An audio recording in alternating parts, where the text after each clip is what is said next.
Hello students, welcome to la excellence IAS academy. ఈరోజు మనం December 30th నాటి Eenadu news పేపర్లోని ఇంపార్టెంట్ కరెంట్ అఫైర్స్ గురించి డిస్కస్ చేద్దామండి. ఈరోజు important topics to be covered మనం అబ్జర్వ్ చేస్తే, ఫస్ట్ వన్ నింగిలో ఆలింగనం, రోదసిలో డాకింగ్కు భారత్ తొలి ప్రయత్నం.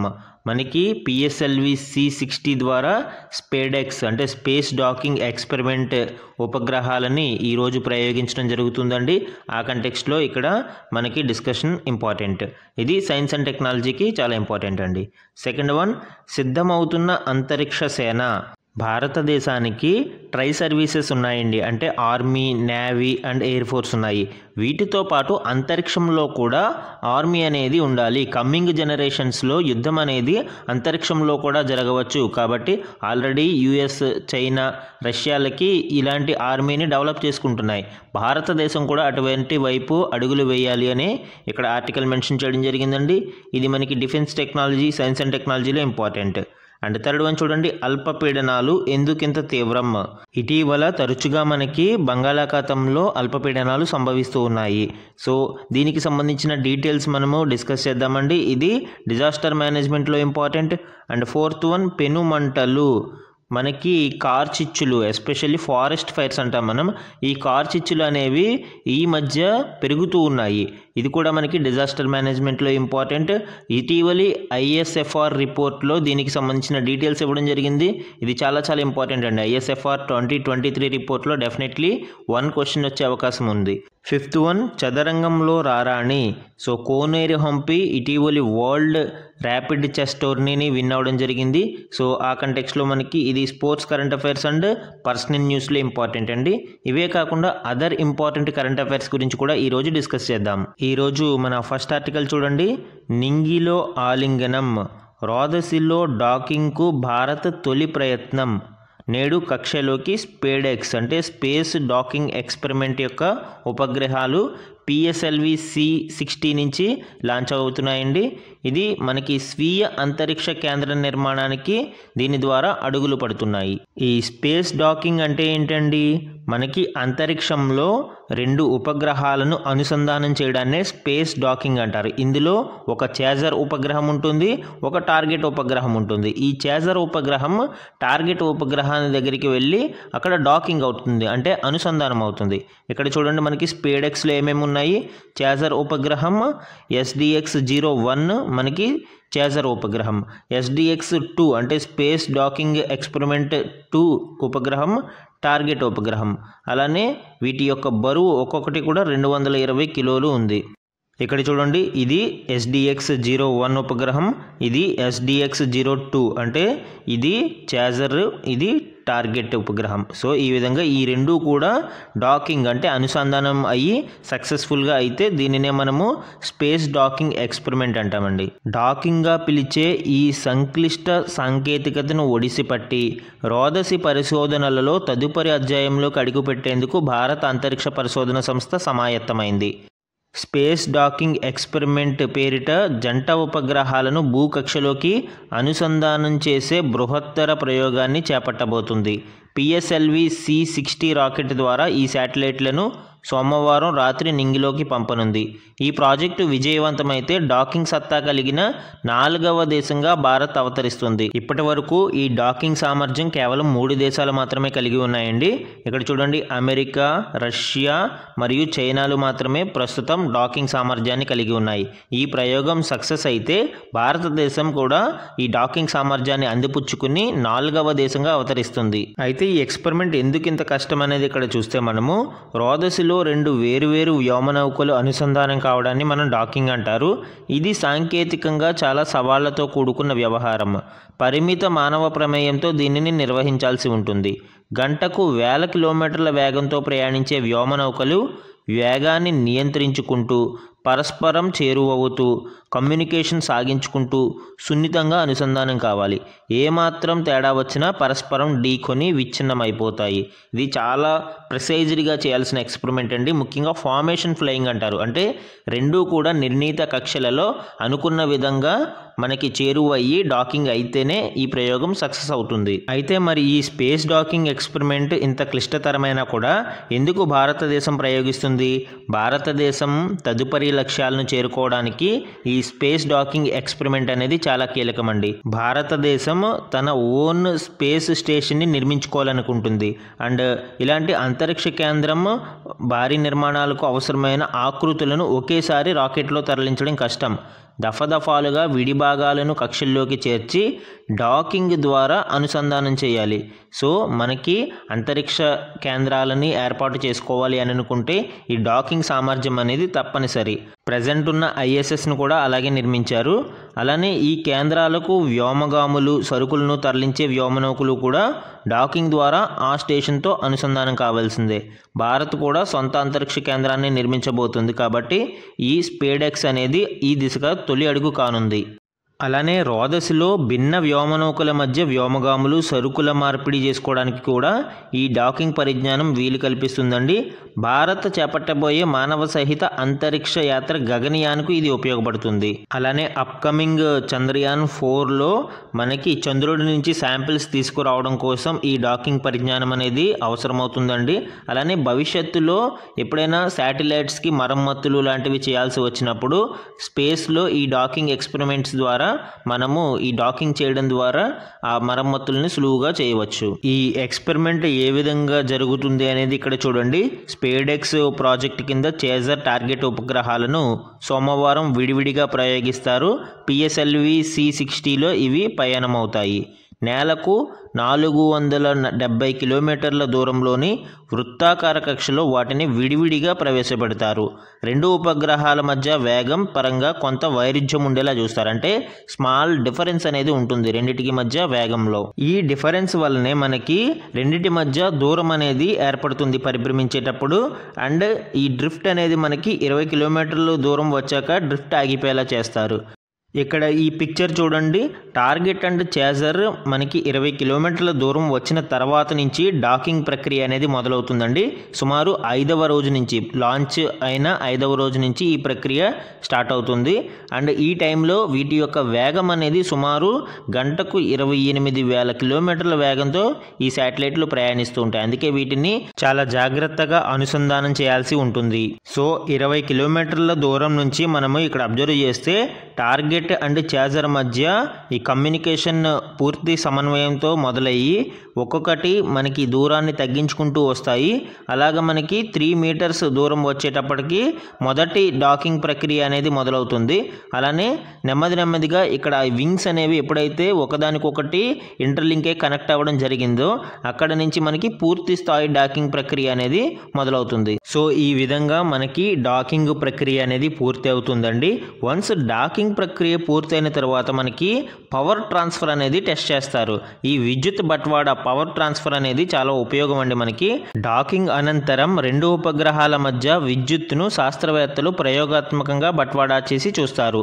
అంతరిక్ష, రోబోటిక్స్ తదితర భవిష్యత్ అవసరాలకు ఈ సామర్థ్యం అవసరం. సో ఈ విధంగా పవర్ ట్రాన్స్ఫర్ అనేది టెస్ట్ చేసి చూస్తారు. వన్స్ ఈ డాకింగ్ అండ్ పవర్ ట్రాన్స్ఫర్ ప్రయోగాలు పూర్తయిన తర్వాత పోస్ట్ డాకింగ్ ఎక్స్పెరిమెంట్స్ అనేవి మొదలవుతాయి. అంటే విడిపోయి ఆ ఉపగ్రహాలు వాటి సొంత పరిశోధనలు చేస్తాయి. డాకింగ్కు సంబంధించిన ప్రయోగాలు పూర్తయ్యాక రెండు ఉపగ్రహాలు విడిపోతాయి. దీనిని అన్డాకింగ్గా పేర్కొంటారు. ఆ తర్వాత అవి సాధారణ ఉపగ్రహాలలాగా వేరువేరు అంతరిక్ష పరిశోధనలు చేపడతాయి. వాటిలోనే హై రెజల్యూషన్ కెమెరా భూ పరిశీలనలకు ఉపయోగపడుతుంది. అలానే మినియేచర్ మల్టీ స్పెక్ట్రల్ పేలోడ్ అనే మరో సాధనం సహజ వనరుల పర్యవేక్షణ, పచ్చదనంపై అధ్యయనాలను చేపడుతుంది. అంటే ఇవి మనకి రిమోట్ సెన్సింగ్ కోసం ఉపయోగపడతాయి. అండ్ రేడియేషన్ మానిటర్ పేలోడ్ అనే సాధనం రోదసిలో ఎదురయ్యే రేడియో ధార్మికతను కొలుస్తుంది. అలానే భవిష్యత్తులో మానవ సహిత అంతరిక్ష యాత్రలకు దీని డేటా ఉపయోగపడుతుంది. అండ్ ఫ్యూచర్లో ఈ రెండు ఉపగ్రహాలతో మరోసారి కూడా డాకింగ్కు ఇస్రో ప్రయత్నించే అవకాశం లేకపోలేదు. ఇవి 2 ఏళ్ల పాటు పనిచేస్తాయండి. అంటే ఈ 2 ఏళ్లలో ఇంకొకసారి ఈ డాకింగ్కి ట్రై చేయవచ్చు ఇస్రో. మన నెక్స్ట్ ఆర్టికల్ చూడండి. సిద్ధమవుతున్న అంతరిక్ష సేన. సో అంతరిక్ష సేన అంటే మనకి స్పేస్కి సంబంధించి కూడా మనము ఒక ఆర్మీ లాంటిది తయారు చేసుకోవాలి అని ఇక్కడ ఈ ఆర్టికల్ మెన్షన్ చేయడం జరిగిందండి. ఇటీవల డిఫెన్స్ ఆఫ్ స్పేస్ ఏజెన్సీ అంటే రక్షణ అంతరిక్ష సంస్థ ఆధ్వర్యంలో ఒక సమావేశం జరిగింది. ఈ సమావేశంలో ఈ అంతరిక్ష సేన గురించి చర్చకు రావడం మనం ఇక్కడ చూడవచ్చండి. ప్రస్తుతం మనకి అమెరికా, రష్యా, చైనాలకు మాత్రమే ప్రత్యేక అంతరిక్ష దళాలు ఉన్నాయి. ఆ దేశాలకు మానవులను, ఉపగ్రహాలను, ఇతర సాధన సంపత్తిని సొంత రాకెట్లపై అంతరిక్షంలోకి ప్రయోగించే సత్తా ఉండడమే ఇందుకు కారణం. అంటే హ్యూమన్స్ని మనము సక్సెస్ఫుల్గా గగన్యాన్ మిషన్ ద్వారా అంతరిక్షంలోకి పంపించగలిగితే భవిష్యత్తులో కూడా భారతదేశం ఈ అంతరిక్ష సేనని రూపొందించుకునే అవకాశం ఉంటుంది. ఇప్పటికే Israel, Britain, France, Germany, Japan, Italy, Spain కూడా ఈ అంతరిక్ష సైనిక ప్రాజెక్టులను చేపట్టాయి. కానీ అవి సొంత రాకెట్లపై మానవులను భూకక్షలోకి, చంద్ర, కుజగ్రహాల మీదకు పంపాలని టార్గెట్స్గా పెట్టుకోలేదు. కానీ భారత్ మాత్రం ఈ టార్గెట్స్ని కూడా మనకి రెడీ చేసింది. ముఖ్యంగా ఇస్రో రీయూజబుల్ లాంచ్ వెహికల్స్ మీద ప్రయోగాలు ఎక్కువగా నిర్వహిస్తుందండి. వన్స్ మనకి ఈ రీయూజబుల్ లాంచ్ వెహికల్స్ అంటే మనము పునర్వినియోగం చేసుకోగలిగే లాంచ్ వెహికల్స్ని తయారు చేసుకోగలిగితే ఈ అంతరిక్ష సేన అనే కాన్సెప్ట్ అనేది మనకి రీచ్ అవ్వగలుగుతాం. ఈ అంతరిక్ష సేన గురించి భారతదేశం ముందు నుంచి ఒక ఆలోచనతో ఉంది అండి. అందుకే మనకి 2019లోనే త్రివిధ బలగాల భాగస్వామ్యంతో డిఎస్ఏను ఏర్పాటు చేసింది. అంటే డిఫెన్స్ ఆఫ్ స్పేస్ ఏజెన్సీని ఏర్పాటు చేసింది. భవిష్యత్తులో ఈ డిఎస్ఏని అంతరిక్ష సేనగా రూపొందించుకునే అవకాశం ఉంది. అలానే ప్రధాని మోదీ 2022 అక్టోబర్లో ప్రైవేటు కంపెనీలకు 75 కీలక రక్షణ ప్రాజెక్టులలో పాలు పంచుకోవాల్సిందిగా ఆహ్వానించారు. తద్వారా ఈ అంతరిక్ష సేనని రూపొందించడంలో ప్రైవేటు మరియు ప్రభుత్వాల యొక్క భాగస్వామ్యం ఉండాలని ఆయన ఆకాంక్షించారు. స్పేస్ టెక్నాలజీ రంగంలో భారతదేశం చాలా ముందడుగులు వేస్తూ ఉందండి. ముఖ్యంగా కొన్ని టార్గెట్స్ని మనం ఫిక్స్ చేసుకోవడం జరిగింది. 2028 కల్లా భూకక్షలో అంతరిక్ష కేంద్రాన్ని భారతదేశం ఏర్పాటు చేయాలి అని, అలానే 2040 కల్లా మన వ్యోమగామిని చంద్రుడిపై దింపాలని భారత్ లక్షిస్తోంది, అంటే టార్గెట్గా పెట్టుకుంది. 2030 నుంచి 35 మధ్య కాలంలో చంద్రయాన్ 6ను నిర్వహించిన తర్వాత అక్కడ జనావాసం ఏర్పాటుకు కూడా నడుము కట్టాలని యోచిస్తుంది. అంటే చంద్రుడి మీద ఈ హ్యాబిటేషన్స్ని కూడా మనము నిర్మించడానికి భారతదేశం ప్రయత్నిస్తూ ఉంది. అలానే భూకక్షలోని ఉపగ్రహాలను, రేపు నిర్మించబోయే అంతరిక్ష కేంద్రాన్ని శత్రు దాడి నుంచి సంరక్షించుకునే సామర్థ్యాన్ని కూడా భారతదేశం సాధించాల్సి ఉంటుంది. శత్రు ఉపగ్రహాలను ధ్వంసం చేసే ఆయుధాలను కూడా సముపార్జించుకోవాలి. వీటిని ఏశాట్ అంటే యాంటీ శాటిలైట్ వెపన్స్ అని పిలుస్తారు. భారతదేశం 2019లోనే ఈ మిషన్ శక్తి అనే పేరిట ఏశాట్ ప్రయోగాన్ని నిర్వహించింది. మనకి యాంటీ శాటిలైట్ టెస్ట్స్ అనేవి 2019లోనే జరిగాయి మిషన్ శక్తి అనే ఒక ప్రయోగం ద్వారా. అమెరికా, రష్యా, చైనాల తర్వాత ఈ ఏశాట్ సామర్థ్యం ఉన్న 4వ దేశం భారతదేశమేనండి. అలానే క్షిపణులతో శత్రు ఉపగ్రహాలను ధ్వంసం చేయడం, సైబర్ దాడి, జామింగ్, లేజర్ కిరణాలతో ఉపగ్రహాలను నిస్తేజం చేయడం వంటి సామర్థ్యాలను సాధించడానికి ఇండియా కృషి చేస్తుంది. మన దేశం కక్షలో తిరిగే సైనిక ఉపగ్రహాల సంఖ్యను పెంచుకోవాల్సి ఉంది. ఇక్కడ చూడండి, మిషన్ శక్తి గురించి డీటెయిల్స్ ఇవ్వడం జరిగింది. Under mission Shakti DRDO tested anti satellite missile which hit a live satellite in low earth orbit of 300 kilometres. మనకి ఈ మిషన్ శక్తిలో భాగంగా 300 కిలోమీటర్ల కక్షలో ఉన్న, అంటే మనకి లోయర్ ఎర్త్ ఆర్బిట్లో ఉన్న ఒక లైవ్ శాటిలైట్ని భారతదేశం ధ్వంసం చేసింది. ఈ విధంగా 2019లోనే మనం యాంటీ శాటిలైట్ మిజైల్ని సముపార్జించుకోగలిగాం. ఈ అంతరిక్ష సేనని తయారు చేసుకోవాలి అన్నా, లేదా భారతదేశం అంతరిక్ష కేంద్రాన్ని, చంద్రుడిపై జనావేశాల లాంటి కలలను పూర్తి చేసుకోవాలి అన్నా భారీ రాకెట్ల నిర్మాణం అనేది చాలా కీలకమండి. భారతదేశం ప్రస్తుతం 4 నుంచి 10 టన్నులు మోసుకెళ్ళగలిగే రాకెట్లను మాత్రమే ప్రయోగిస్తుంది. కానీ చైనా, స్పేస్ ఎక్స్ లాంటి ఈ కంపెనీలు మనకి 64 టన్నుల బరువును మోసుకెళ్ళగలిగే రాకెట్లను తయారు చేశాయి. ముఖ్యంగా స్పేస్ ఎక్స్ అనేది చాలా ఫాస్ట్గా ఈ స్పేస్ టెక్నాలజీలో ఎదుగుతుందండి. ఎలాన్ మస్క్ యొక్క SpaceX even reusable launch వెహికల్స్లో కూడా ఒక రెవల్యూషన్ని ఇటీవలే స్పేస్ ఎక్స్ తీసుకురావడం జరిగింది. అలానే వీళ్ళు ఇప్పుడు 100 to 150 టన్నుల మోసుకెళ్ళగలిగే హెవీ లిఫ్ట్ రీయూజబుల్ రాకెట్లను తయారు చేసే పనిలో ఉన్నారు. సో భారతదేశం కూడా ఈ రీయూజబుల్ రాకెట్లతో పాటు హెవీ లిఫ్ట్కి ఉపయోగపడే అధిక బరువును మోసుకెళ్ళగలిగే ఈ హెవీ లిఫ్ట్ రీయూజబుల్ రాకెట్స్ని ప్రయోగించాల్సిన అవసరం ఎంతైనా ఉంది. దీని మీద ఇప్పుడు ప్రయోగాలు చాలా మనకి కీలకమండి. అలానే అదర్ సైడ్ మనం ఇక్కడ అబ్జర్వ్ చేసినప్పుడు వెపనైజేషన్ ఇన్ స్పేస్ అనేది కరెక్ట్ కాదు అని చాలా అగ్రిమెంట్స్ దేశాలు కుదుర్చుకోవడం జరిగింది. ముఖ్యంగా ఈ వెపన్స్ ఆఫ్ మాస్ డిస్ట్రక్షన్ అంటే చాలా ఎక్కువ భయంకరమైన విపత్తును కలిగించే వెపన్స్ని స్పేస్లో ఉపయోగించుకోకూడదు. స్పేస్ అనేది కేవలం పీస్ఫుల్ పర్పసెస్ మరియు సైంటిఫిక్ ఎక్స్పెరిమెంట్స్ కోసం మాత్రమే ఉపయోగించుకోవాలి అని కొన్ని అగ్రిమెంట్స్ని కూడా ఇక్కడ మనం చూడవచ్చండి. ఫస్ట్ వన్ చూడండి, committee on the peaceful uses of outer space, COPUOS అంటాం. 1959లో దీనిని ఏర్పాటు చేయడం జరిగింది. దీనిని to govern the exploration and use of space for the benefit of all humanity, అంటే మానవాళి యొక్క మంచి కోసం స్పేస్ని ఏ విధంగా ఉపయోగించుకోవాలి అనే దాని మీద ఈ కమిటీ అనేది ఏర్పాటు చేయడం జరిగిందండి. ఇది 1959లో ఏర్పాటు చేశారు. అండ్ ఔటర్ స్పేస్ ట్రీటీ, ఇది చాలా చాలా ఇంపార్టెంట్ ట్రీటీ అండి. 1967లో ఈ ట్రీటీని తీసుకురావడం జరిగింది. దీని ప్రకారం న్యూక్లియర్ వెపన్స్ కానీ వెపన్స్ ఆఫ్ మాస్ డిస్ట్రక్షన్ కానీ ఔటర్ స్పేస్లో ప్రొహిబిట్ చేయడం జరిగింది. సో ఇలాంటి వెపన్స్ని ఔటర్ స్పేస్లో ఉపయోగించుకోకూడదు. దీనితో పాటు అదర్ అగ్రిమెంట్స్ కూడా ఇంపార్టెంటే. రెస్క్యూ అగ్రిమెంట్ 1968లో వ్యోమగాములు ఎవరైనా చిక్కుకున్నప్పుడు వాళ్ళని ఏ విధంగా రెస్క్యూ చేయాలి అనే దాని మీద. అండ్ స్పేస్ లయబిలిటీ కన్వెన్షన్ 1972లో దీనిని తీసుకురావడం జరిగిందండి. Launching state is liable for damage caused by it's space objects, అంటే ఏ దేశానికి చెందిన స్పేస్ ఆబ్జెక్ట్స్ ఉపగ్రహాలు కావచ్చు ఇట్లాంటివి డ్యామేజ్ అయితే ఈ డ్యామేజ్కి కారణమైన లాంచింగ్ స్టేటే దానికి బాధ్యత వహించాలి. దానినే స్పేస్ లయబిలిటీ కన్వెన్షన్ అని పిలుస్తారు. లాంచ్ రిజిస్ట్రేషన్ కన్వెన్షన్, సో ఈ లాంచ్ రిజిస్ట్రేషన్ కన్వెన్షన్లో ఏ స్పేస్ ఆబ్జెక్ట్స్ని ప్రయోగిస్తున్నాం అనేది అప్రాప్రియేట్ రిజిస్ట్రీకి ఇన్ఫామ్ చేయడం జరుగుతుంది. అండ్ మూన్ అగ్రిమెంట్ ప్రకారం ఎస్టాబ్లిష్మెంట్ ఆఫ్ మిలిటరీ బేసెస్ కావచ్చు, ఇన్స్టాలేషన్ ఆఫ్ ఫోర్టిఫికేషన్స్ అంటే ఏవైనా రక్షణ గోడలు లాంటివి కట్టడము, కోటలు లాంటివి కట్టడము, మిలిటరీ బేసెస్ని ఏర్పాటు చేసుకోవడము మూన్ మీద, ఇవన్నీ కూడా చేయకూడదండి ఈ మూన్ అగ్రిమెంట్ 1979 ప్రకారం. సో ఇందులో మనకి ఇండియా ఔటర్ స్పేస్ ట్రీటీలోను, రెస్క్యూ అగ్రిమెంట్లోను, లయబిలిటీ కన్వెన్షన్ మరియు రిజిస్ట్రేషన్ కన్వెన్షన్లోను కూడా మనకి భాగంగా ఉంది.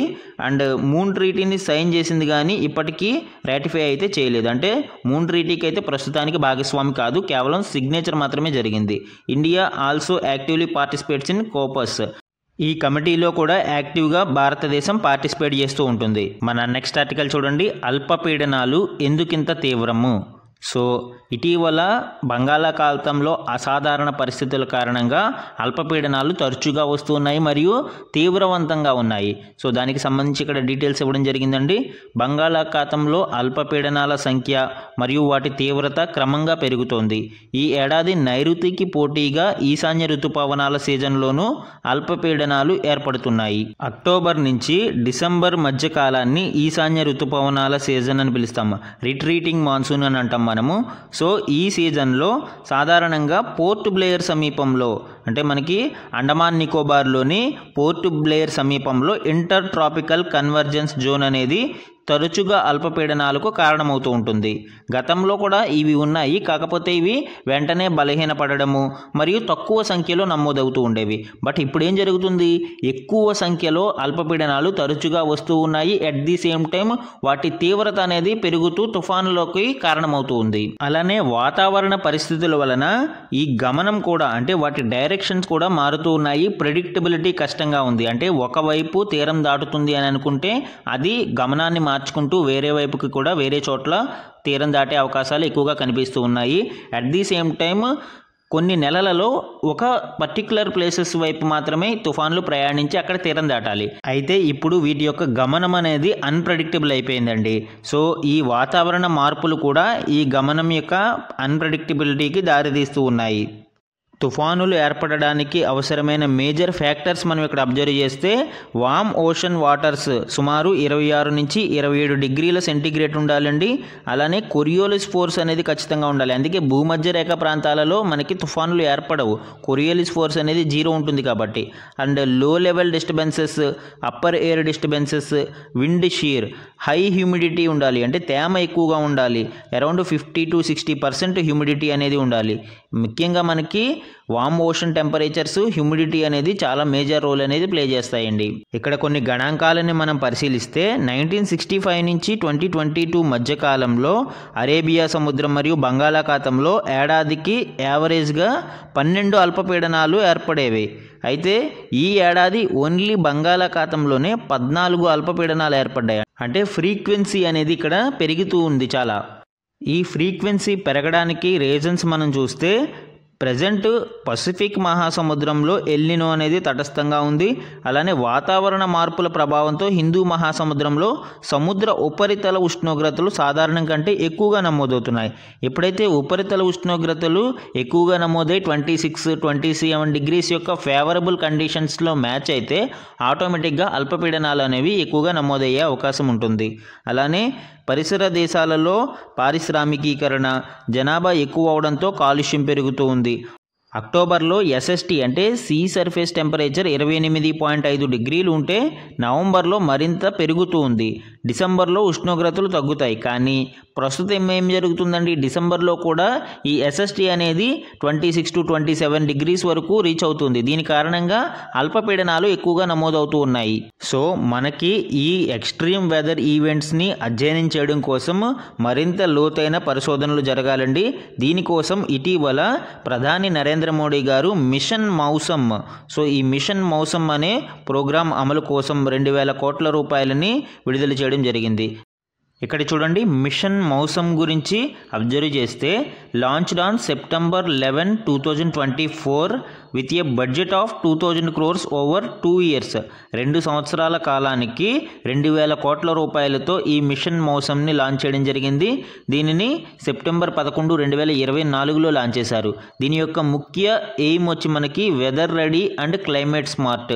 To make India weather ready and climate smart. భారతదేశాన్ని వెదర్ రెడీ, ఏ విధమైన వాతావరణ పరిస్థితులకైనా తట్టుకునే విధంగా, అండ్ క్లైమేట్ స్మార్ట్, అగ్రికల్చర్ కావచ్చు, అదర్ జీవన విధానాలు కావచ్చు, మనము క్లైమేట్ స్మార్ట్గా మార్చుకునడానికి వీలుగా ఈ మిషన్ మౌసమ్ని ప్రారంభించారు. It seeks to position India as a global leader in weather and climate sciences. దీనిని ఇండియాని గ్లోబల్ లీడర్గా చేయడం కోసం, ఎందులోనండి వెదర్ అండ్ క్లైమేట్ సైన్సెస్లో భారతదేశాన్ని గ్లోబల్ లీడర్గా చేయడం ఈ మిషన్ ఒక ఉద్దేశంగా చెప్పుకోవచ్చు. అలానే focusing on accurate weather forecasting which is essential for agriculture and livelihoods. మనకి వ్యవసాయానికి కావచ్చు, జీవన విధానాలకి కావచ్చు, ఈ వాతావరణ సూచనలు అనేవి చాలా ఇంపార్టెంట్ అండి. అంటే ముందుగానే యాక్యురేట్గా ఖచ్చితమైన వెదర్ ఫోర్కాస్టింగ్ ఉంటే, వాతావరణ సూచనలు ఉంటే రైతులు చాలా లాభపడతారు. ఏ ఏ కాలంలో ఏ ఏ పంటలు వేసుకోవాలి, వర్షాలు ఏ విధంగా వస్తాయి, ఎప్పుడు వస్తాయి అనేది మనకి ముందుగానే తెలిస్తే రైతులకి చాలా సహాయపడుతుంది. అలాగే జీవన విధానాలకి కూడా ఉపయోగపడుతుంది. సో ఇలాంటి వెదర్ ఫోర్కాస్టింగ్ యాక్యురేట్గా ఉండే విధంగా ఈ మిషన్ మౌసమ్ని ప్రారంభించడం జరిగింది. మన నెక్స్ట్ ఆర్టికల్ చూడండి, పెనుమంటలు. So this is about forest fires గురించి. ఇటీవలి ISFR 2023 నివేదికలో వచ్చిన గణాంకాలను ఇక్కడ ఇవ్వడం జరిగిందండి. ఇక్కడ చూడండి, దేశీయంగా అకస్మాత్తుగా పుట్టుకొస్తున్న కార్చిచ్చులు అంటే ఫారెస్ట్ ఫైర్స్ భారీ విస్తీర్ణంలో అడవులను బుగ్గి చేస్తున్నాయి.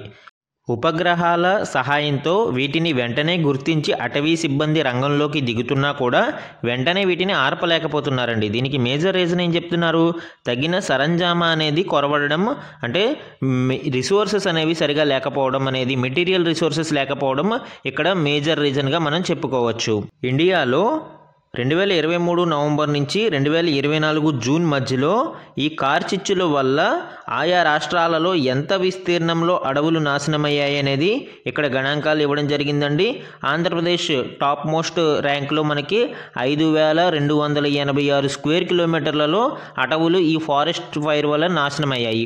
అండ్ సెకండ్ వన్ చూడండి, 4,095 స్క్వేర్ కిలోమీటర్లతో మహారాష్ట్ర 2వ స్థానంలో ఉంది. తెలంగాణ 3,983 స్క్వేర్ కిలోమీటర్లతో థర్డ్ ప్లేస్లో ఉంది.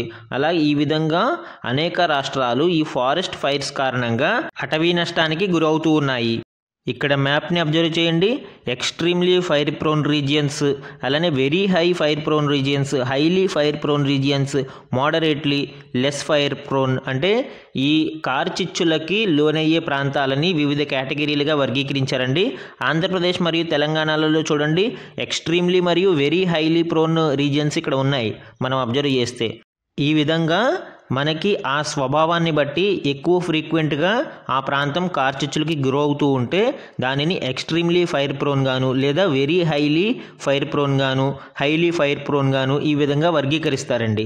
మనకి ఫారెస్ట్ సర్వే ఆఫ్ ఇండియా నివేదిక ప్రకారం సుమారు 11.34% ఏరియా ఫారెస్ట్ కవర్ మరియు స్క్రబ్ అనేది extremely to very highly fire prone జోన్లో ఉంది. అంటే చాలా ఎక్కువ ఈ కార్చిచ్చులు రావడానికి అవకాశం ఉండే ప్రాంతాలుగా చెప్పుకోవచ్చు. ఇవి ఎక్కువగా నార్త్ ఈస్టర్న్ వైపు మనకి కనిపిస్తాయి. అంటే ఈశాన్య రాష్ట్రాలలో ఈ కార్చిచ్చులు ప్రభావం ఎక్కువగా ఉంటుంది.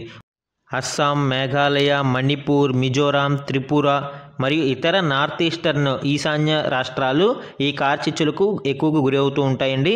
అండ్ ఇవి extremely to very highly forest fire జోన్లో ఉంటాయి.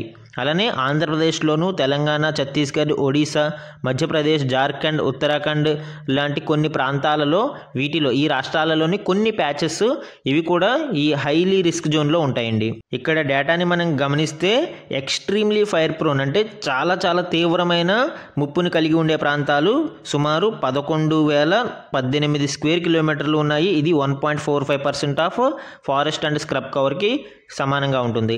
అలానే వెరీ హైలీ ఫైర్ ప్రోన్ అంటే 75,084 స్క్వేర్ కిలోమీటర్లు మనకి అండ్ 9.89%. అంటే ఈ రెండు కలిపి మనకి 11.34% of area extremely and very highly fire prone జోన్లో ఉంది. మన నెక్స్ట్ ఆర్టికల్ చూడండి, చదరంగంలో రారాణి. సో ప్రపంచ చదరంగంలో భారత ఆధిపత్యం కొనసాగుతుంది. ఇటీవలే గుకేష్ ప్రపంచ ఛాంపియన్గా అవతరించగా ఇప్పుడు మన తెలుగు అమ్మాయి కోనేరు హంపి రెండోసారి ప్రపంచ ర్యాపిడ్ చెస్ ఛాంపియన్షిప్ టైటిల్ని సొంతం చేసుకుంది. సో ఈవిడ సెకండ్ టైం ఈ టైటిల్ని గెలుచుకుందండి. ప్రపంచ ర్యాపిడ్ చెస్ ఛాంపియన్షిప్ టైటిల్ని సెకండ్ టైం గెలుచుకోవడం జరిగింది. ఇలాంటి ఘనత సాధించిన ఇండియన్ ప్లేయర్ ఇంకొకరు లేరు. ఈవిడ ఇప్పటికీ 2 సార్లు ఈ టైటిల్ని విన్ అయింది. అండ్ అదర్ ప్లేయర్స్ ఎవరు కూడా ఒక్కసారి కూడా ఈ టైటిల్ని గెలుచుకోలేదు. ముఖ్యంగా ఈ ఘనత సాధించిన మొట్టమొదటి భారత ప్లేయర్గా రికార్డు కూడా ఈవిడ నెలకొల్పింది. దేశంలో మరే క్రీడాకారిని ఒక్కసారి కూడా ఈ ట్రోఫీని గెలవలేదు. ఇది మనకి స్పోర్ట్స్ కరెంట్ అఫైర్స్ మరియు పర్సనల్ న్యూస్లో ఇంపార్టెంట్ అండి. ప్రపంచ ర్యాపిడ్ చెస్ ఛాంపియన్షిప్ టైటిల్ని గెలుచుకున్న క్రీడాకారిణి ఎవరు అంటే కోనేరు హంపి. ఈ టైటిల్ని 2 సార్లు గెలుచుకున్న క్రీడాకారిణిగా ఈవిడ రికార్డు సృష్టించారు. మన నెక్స్ట్ ఆర్టికల్ చూడండి, రాష్ట్రానికి జలహారతి. 3 నెలలలో టెండర్లు పిలవాలని నిర్ణయం. సీఎం చంద్రబాబు వద్ద ప్రత్యామ్నాయాలపై చర్చ. కేంద్రం సాయం కోరనున్న ప్రభుత్వం. నిధులిచ్చేందుకు ఇప్పటికే కేంద్ర పెద్దలు సానుకూలం. సో ఈ రాష్ట్రానికి జలహారతి అంటే ఏంటండి, మనకి రివర్ లింకింగ్ ప్రాజెక్ట్స్ గురించి ఇక్కడ మెన్షన్ చేయడం జరిగింది. ముఖ్యంగా 70 నుంచి 80 వేల కోట్లతో గోదావరి బనకచర్ల యొక్క అనుసంధానం అనేది ఇక్కడ మేజర్గా చెప్పుకోవచ్చు. ఆంధ్రప్రదేశ్కి పోలవరం ఎంత ముఖ్యమో ఈ ప్రాజెక్టు కూడా అంతే ముఖ్యమండి.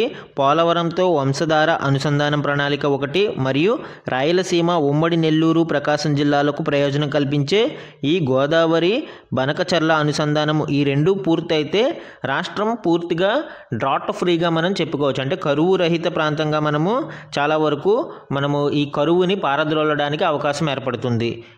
ఎగువ ప్రాజెక్టుల కారణంగా కృష్ణాలో నీళ్లు సరిగా రావట్లేదు. మరోవైపు గోదావరిలో సగటున ఏటా 2000 టీఎంసీలు సముద్రంలో కలిసిపోతున్నాయి. ఇందులో 280 టీఎంసీలను వరద సమయంలో మళ్లించాలనేదే ఈ గోదావరి బనకచర్ల అనుసంధానం ప్రాజెక్టు యొక్క లక్ష్యం. వరద రోజులలోనే మళ్లిస్తారు కాబట్టి గోదావరి డెల్టాలకి కూడా ఈ ప్రాజెక్టు వల్ల ఏ విధమైన నష్టము ఉండదు. అలానే కృష్ణా డెల్టాకి కూడా 80 టీఎంసీల నీళ్లు ఇస్తారు. వరద రోజుల్లో రాయలసీమ, ఉమ్మడి నెల్లూరు, ప్రకాశం జిల్లాలకు 280 టీఎంసీల గోదావరి జలాలు ఈ ప్రాజెక్టు ద్వారా అందుతాయి. ఈ ప్రాజెక్టు యొక్క ముఖ్యాంశాలు చూడండి. 7.5 లక్షల ఎకరాల కొత్త ఆయకట్టు మరియు 22.5 లక్షల ఎకరాల స్థిరీకరణ, 80 లక్షల మందికి తాగునీటి సౌలభ్యం మరియు పరిశ్రమలకు 20 టీఎంసీల నీళ్లు దీని ద్వారా లభిస్తాయండి. రోజుకు 2 నుంచి 3 టీఎంసీల గోదావరి వరద జలాల మళ్లింపు అనేది జరుగుతుంది. 54,000 ఎకరాల భూమి దీనికోసం సేకరించాల్సి ఉంటుంది. దీంట్లో కొంత అటవీ భూమి కూడా ఉంది. సుమారు 4,000 మెగావాట్ల విద్యుత్తు ఈ ప్రాజెక్టుకు అవసరమవుతుంది. ఈ ప్రాజెక్టును 3 దశలలో నిర్మించనున్నారండి. తొలుత పోలవరం నుంచి కృష్ణానదికి గోదావరి వరద జలాల మళ్లింపు, తర్వాతి దశలో బొల్లేపల్లి రిజర్వాయర్ నిర్మించి అక్కడికి నీళ్లను తరలించి అందులో నింపి, తదుపరి దశలలో బొల్లేపల్లి రిజర్వాయర్ నుంచి బనకచర్ల రెగ్యులేటర్కు నీళ్లు మళ్లిస్తారు. దీని ద్వారా గరిష్టంగా 345 టీఎంసీలు వినియోగించుకునే ఆస్కారం ఉందని అంచనా. మన నెక్స్ట్ ఆర్టికల్ చూడండి. సౌర విద్యుత్తు ప్లాంట్ల టెండర్లకు భారీ స్పందన. బిడ్లు దాఖలు చేసిన 25 కంపెనీలు, 3న అంతర్జాతీయ సదస్సుకు సిద్ధమవుతున్న ప్రభుత్వం. ఇటీవల తెలంగాణ ప్రభుత్వం రెన్యూవబుల్ ఎనర్జీ మీద, ముఖ్యంగా సౌర విద్యుత్తు మీద ఎక్కువ ఫోకస్ చేసిందండి. తెలంగాణలో 2030 కల్లా 20,000 మెగావాట్ల రెన్యూవబుల్ ఎనర్జీని అదనంగా ఉత్పత్తి చేస్తామని ఇటీవల కేంద్ర ప్రభుత్వానికి ఇచ్చిన ప్రణాళికలో తెలియజేసింది. సో దీనిని సాధించాలి అంటే దాదాపు 60,000 కోట్ల పెట్టుబడులు తెలంగాణకు రావాలి. సో ఈ కంపెనీలను ఆకర్షించేందుకు జనవరి 3వ తేదీన హైటెక్స్లో ఈ రెన్యూవబుల్ ఎనర్జీపై అంతర్జాతీయ సదస్సును నిర్వహించేందుకు రాష్ట్ర ప్రభుత్వం ఏర్పాట్లు చేస్తుంది.